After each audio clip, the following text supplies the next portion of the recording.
तुम्हारा JEE mains advance में चाहे जितना ही अच्छा या खराब रैंक आया हो, तुम अगर अपनी रैंक के हिसाब से सबसे बेस्ट कॉलेज जाना चाहते हो तो इस वीडियो को बिल्कुल मिस मत करना। क्योंकि देखो, इस वीडियो में अपन सिर्फ कुछ IITs, NITs या IIITs की बात नहीं करने वाले हैं। इस वीडियो में अपन बात करेंगे कुछ ऐसे हिडन जेम्स की, कुछ ऐसे कॉलेजेस की जिनके बारे में शायद तुम लोग नहीं जानते होगे, लेकिन वो कॉलेज अपने आप में एक जेम है। इसके अलावा इन कॉलेजेस की जो फीस होती है ना, वो काफी कम होती है एंड इनका प्लेसमेंट काफी ज्यादा हाई होता है। अब देखो, इन कॉलेजेस के लिए ना तुम्हें अलग अलग काउंसलिंग में पार्ट लेना पड़ता है। तो कौन सी काउंसलिंग होती है, किस काउंसलिंग से तुम्हें कौन सा कॉलेज मिल सकता है, ये सब चीजें आज के इस वीडियो में लोग डिस्कस करेंगे। इसलिए इस वीडियो को बिल्कुल भी मिस मत करना। अब देखो, अगर हमें एक बेस्ट कॉलेज चूज करना है ना, उसके लिए हमारे पास जनरली 3 टाइप के काउंसलिंग के ऑप्शन होते हैं। सबसे पहला होता है नेशनल लेवल काउंसलिंग, फिर आता है हमारा स्टेट लेवल काउंसलिंग एंड उसके बाद आता है हमारा इंडिविजुअल लेवल काउंसलिंग। अब नेशनल लेवल काउंसलिंग की अगर हम लोग बात करें तो हमारे पास जनरली 2 ही ऑप्शन आते हैं। सबसे पहला आता है हमारा जोसा एंड फिर आता है हमारा सीसैट। अब जोसा के बारे में तो ऑलमोस्ट सब लोग जानते हैं कि जितने सारे हमारे IITs, NITs, IIITs या GFTIs होते हैं, ये सारे कॉलेजेस हमें जोसा काउंसलिंग के थ्रू मिल रहे होते हैं। एंड जोसा काउंसलिंग जैसी खत्म होती है, इसके बाद जो भी सारे NITs, IIITs या GFTIs में कुछ सीट्स वैकेंट्स रह जाती है, तो ये सारी सीट्स फिर हमें सीसैट काउंसलिंग के थ्रू मिल जाते हैं। इसके बाद हम लोग आते हैं स्टेट लेवल काउंसलिंग पे, जिसके थ्रू तुम लोग अगर चाहो तो किसी भी स्टेट के बड़े से बड़े प्राइवेट या गवर्नमेंट कॉलेज में इनरोल कर सकते हो। एंड इसमें सबसे इंपॉर्टेंट बात ये होती है कि इस काउंसलिंग के थ्रू तुम्हें ऐसे कॉलेजेस भी मिल सकते हैं जो कि आज भी प्लेसमेंट के मामले में कई सारे NITs को टक्कर देते हैं। तो जल्दी से हम लोग कुछ स्टेट लेवल काउंसलिंग को देख लेते हैं, लेकिन उससे पहले एक चीज का बहुत ध्यान रखना कि जितने सारे स्टेट लेवल काउंसलिंग होते हैं ना, उसमें तुम समझ के चलो कि ऑलमोस्ट 80 से लेके 85% सीट्स जो होती है वो उस स्टेट के बच्चों के लिए रिजर्व होती है। यानी कि अगर तुम एक महाराष्ट्र के स्टूडेंट हो तो महाराष्ट्र की जितनी सारी जो भी काउंसलिंग होगी, MST CET काउंसलिंग, उसमें 80 से लेके 85% ऑफ सीट्स जो होगी ना, वो महाराष्ट्र डोमिसाइल के बच्चों के लिए ही होती है। इसका ये मतलब नहीं है कि दिल्ली का कोई बच्चा नहीं आ सकता है, जम्मू कश्मीर का नहीं आ सकता है। तुम लोग आ सकते हो, बिल्कुल आ सकते हो, लेकिन बात यह है कि तुम्हारा फिर ऑल इंडिया कोटा में सिलेक्शन होता है एंड उसके लिए थोड़ा कट ऑफ और ज्यादा हाई जाता है। तो बस इस चीज का तुम लोग ध्यान रखना कि एडमिशन तुम चाहे किसी भी स्टेट में जाके कर सकते हो, लेकिन जो बेनिफिट होता है ना, वो उस स्टेट के बच्चे को ही मिलता है। तो सबसे पहले हम लोग बात करते हैं महाराष्ट्र के MST CET काउंसलिंग की। देखो यार, अगर इसकी बात करें ना हम लोग, तो इस काउंसलिंग में पार्ट होने के लिए तुम्हें या तो जेईई मेंस का स्कोर लगता है या तो फिर MST CET का एग्जाम तुम्हें देना होता है, जिसके बेसिस पे तुम्हारी मेरिट लिस्ट सकती है। अब MST CET काउंसलिंग के थ्रू तुम्हें कुछ ऐसे कॉलेजेस है जो कि एक्चुअल में जेम है। मतलब जब मैं तुम्हें उनके प्लेसमेंट्स बताऊंगा, उनके बारे में बताऊंगा, तुम समझ जाओगे कि यार बहुत जबरदस्त कॉलेज है।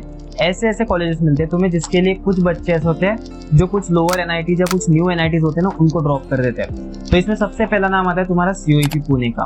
देखो यार, इस कॉलेज की मैं बात करूँ तो महाराष्ट्र का, मेरे हिसाब से इंडिया का one of the oldest college आता है ये। इसके अलावा अगर हम लोग प्लेसमेंट की बात करते हैं ना, तो इस कॉलेज का लास्ट ईयर यानी 2024 का जो प्लेसमेंट गया था, जो हाईएस्ट प्लेसमेंट था, वो था 87 LPA का। साथ ही साथ जो इसका कंप्यूटर साइंस ब्रांच का एवरेज पैकेज था वो 18 से 19 लाख के अराउंड था एंड जिसका ओवरऑल भी एवरेज पैकेज था ना, वो अराउंड 11 से लेके 12 लाख के बीच में था। मैं यहाँ पे इस कॉलेज का ना प्लेसमेंट रिपोर्ट लगा के रख दूंगा, तुम चाहो तो इसे पॉज करके रीड कर सकते हो। एंड मैं तुम्हें एक चीज बता देता हूँ कि कई सारे बच्चे ऐसे होते हैं जिनको अगर एक अच्छा खासा NIT नहीं मिल रहा होता है ना, टॉप 3 टॉप 5 का, तो वो लोग कुछ निचले NITs को छोड़ के ना यहाँ पे भी चले जाते हैं। इसके अलावा यहाँ पे VJTI मुंबई आता है, जिनका भी अगर मैं आपको हाईएस्ट पैकेज 2024 का बता दूं तो वो गया था अराउंड 57 लाख का एंड साथ ही साथ इसका एवरेज पैकेज कह सकते हो कि 11 से 12 लाख के बीच में लाई करता है। अब एक चीज मैं आपको बता दूं, जो इस साल का प्लेसमेंट रिकॉर्ड है, वैसे तो इस साल का प्लेसमेंट रिपोर्ट इनका ऑफिशियली आउट नहीं हुआ है, लेकिन एक चीज मैं आप सबको बता दूं कि मेरे एक पहचानने वाले थे जो कि अभी इस साल जस्ट VJTI मुंबई से पास आउट हुए एंड ये वीडियो बनाने से पहले मैं उनसे बात की थी, तो उनका ये कहना था कि इस साल की जो उनकी बैच पास आउट हुई है ना, उसमें उनके कई सारे बैचमेट्स ऐसे, कई सारे उनके दोस्त ऐसे जिनका जो पैकेज था वो 28 लाख, 32 लाख, 26 लाख पे भी गया हुआ है। जो वो खुद है, उनका खुद का 12 साढ़े 12 लाख के आसपास उनका कुछ CTC बन रहा है। तो कहीं ना कहीं काफी अच्छा खासा यहाँ पे आपको कॉलेज देखने मिलता है, इसलिए मैं इनको जेम कह रहा हूँ। क्योंकि अगर आप इनका फीस देखोगे ना, तो अराउंड तुम मान के चलो कि 70-80 हजार या 1 लाख के आसपास आपको 1 साल का लगने वाला है, उससे ज्यादा आपको नहीं लगेगा। उसमें भी अगर आप लोग OBC, SC, ST वगैरह किसी में आते हो तो आपको कई बहुत बड़ी बड़ी स्कॉलरशिप मिल जाती है, जिसकी वजह से आपकी फीस जो होती है ना, वो मिनिमल होती है एंड जो ROI होता है वो बेहतरीन होता है। इसके अलावा भी PICT है और पता नहीं यार N नंबर ऑफ कॉलेजेस ऐसे है जिनका फीस बहुत ज्यादा कम है एंड जो इनके प्लेसमेंट होते हैं ना, वो काफी डिसेंट होते हैं। सो एक बार MST CET काउंसलिंग को देख लेना, तुम्हारा कौन सा किस रैंक पे कौन सा कॉलेज बैठ रहा है, क्या नहीं बैठ रहा है, सब चीजें देख के ही फिर कोई कॉलेज सिलेक्ट करना। इसके बाद आते हैं हम लोग जैक दिल्ली काउंसलिंग पे। तो देखो यार, सबसे पहली बात यह है कि इसमें तुम्हें 3 से 4 मेजर इंस्टीट्यूट ऐसी होती है जिसमें पार्ट लेते हुए नजर आती है।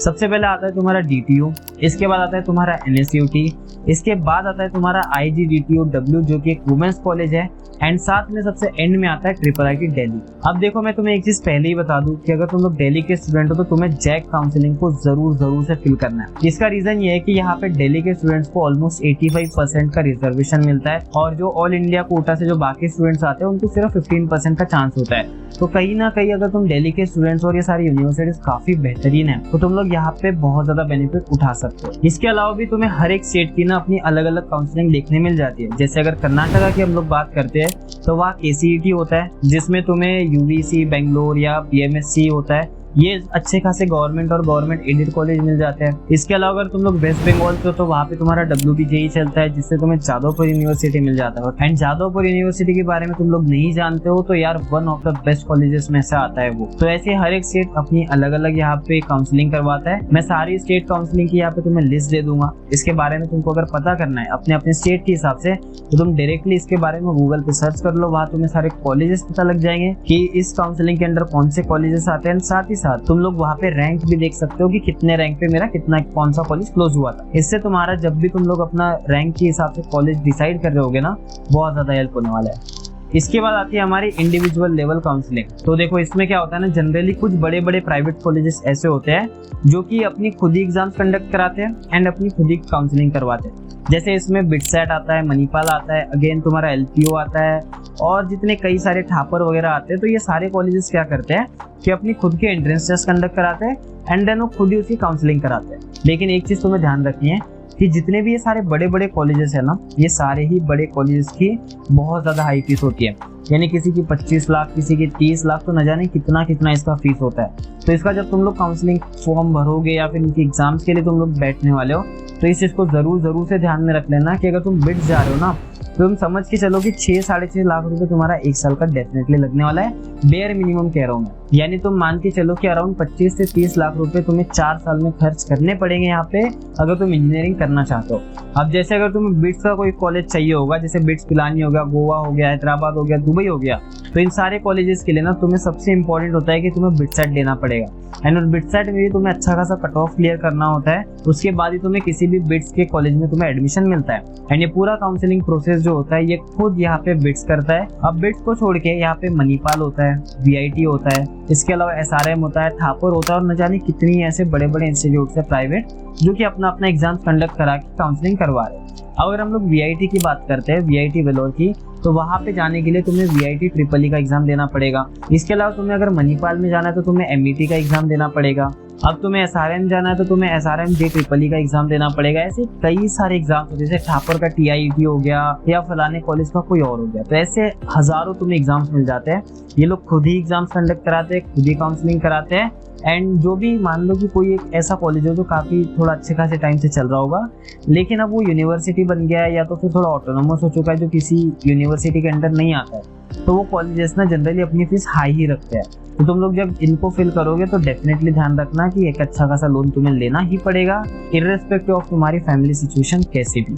तो ये थी हमारी 3 टाइप की काउंसलिंग। लेकिन सबसे इंपॉर्टेंट बात यहाँ पे ये आती है कि यार ठीक है, ये तो चीज़ समझ में आ गई, लेकिन जो वीडियो के स्टार्टिंग में कहा था कि सबसे बेस्ट कॉलेज अगर मुझे चाहिए तो वो मैं कैसे डिसाइड करूंगा कि मुझे किसी स्टेट लेवल काउंसलिंग में जाना है या किसी नेशनल लेवल में जाना है या फिर इंडिविजुअल लेवल काउंसलिंग में जाना है। तो देखो, इसका मैंने तुम्हें बहुत क्लियर सा आंसर देना चाहूंगा। सबसे पहले तुम्हें क्या करना है, जो भी तुम्हारा रैंक आया होगा उसे एक्सेप्ट करो कि ठीक है मेरा रैंक इतना आया है, चाहे वो अच्छा भी हो सकता है खराब भी हो सकता है। अब जैसे ही तुम्हें रैंक पता चल जाती है, इसके बाद तुम्हें सबसे पहले क्रोनोलॉजिकल ऑर्डर में नेशनल लेवल, स्टेट लेवल और इंडिविजुअल लेवल की काउंसलिंग को देखना है। यानी सबसे पहले तुम लोग चेक करो कि नेशनल लेवल काउंसलिंग में जितने सारे कॉलेजेस आते हैं, जैसे नेशनल लेवल में आता है जोसा और CSAP, तो इसके जितने सारे कॉलेजेस होते हैं ना, जैसे IITs, NITs, IIITs, ये सारे कॉलेजेस के तुम लोग अपने रैंक के हिसाब से कॉलेज शॉर्टलिस्ट कर लो कि भैया मेरा रैंक तो इतना है एंड मुझे लगता है कि इतने रैंक में ना ये कॉलेज मिल सकता है। इसकी तुम लोग अपने पास एक लिस्ट बना लो। इसके बाद तुम लोग जाओ स्टेट लेवल काउंसलिंग पे। अब वहां जाने के बाद तुम्हें क्या देखने मिलता है कि ओके यहाँ पे मेरे पास 4 से 5 कॉलेजेस थे, लेकिन स्टेट लेवल काउंसलिंग में मेरे पास 6 या 8 ऐसे कॉलेजेस है जिनका पैकेज भी डिसेंट है, जिनका मतलब रिव्यूज वगैरह सब अच्छे हैं एंड आपके रैंक में भी आते हैं। तो इसको भी उठा के अलग से साइड में रखो। एंड थर्ड स्टेप जो आता है तुम्हारा, वो आता है इंडिविजुअल लेवल पे। तो वहां पे भी तुम लोग देख सकते हो कि लास्ट ईयर किसी कॉलेज का क्लोजिंग रैंक कितना था और तुम्हारा रैंक कितना है। तुम्हारा रैंक अगर बेटर है क्लोजिंग रैंक से तो डेफिनेटली उस कॉलेज के फॉर्म भरो। इसलिए अगर जितना हो सके उतना ट्राई करो कि जितने सारे ये कॉलेजेस वगैरह है पहले अपने रैंक में जो कॉलेजेस आते हैं उनको रखना। एक बार तुम्हारे पास ये लिस्ट आ जाती है, उसके बाद उन सारे ही कॉलेज को तुम 1 बाय 1 ऐसे देखो, कंपेयर करो कि किसमें क्या अच्छा है, किसमें क्या खराब है। एंड ये सब चीजें करने के बाद तुम्हें अपना एक फाइनल डिसीजन बनाना है कि तुम्हें कौन से कॉलेज जाना है। एंड अगर तुम ये 3-4 चीजें कर लेते हो ना, तो इसके बाद तुम मतलब ये हो ही नहीं सकता है कि तुम्हारे रैंक में उससे बेस्ट कॉलेज तुम्हें मिल सकता था जो तुम्हारा ऑलरेडी है।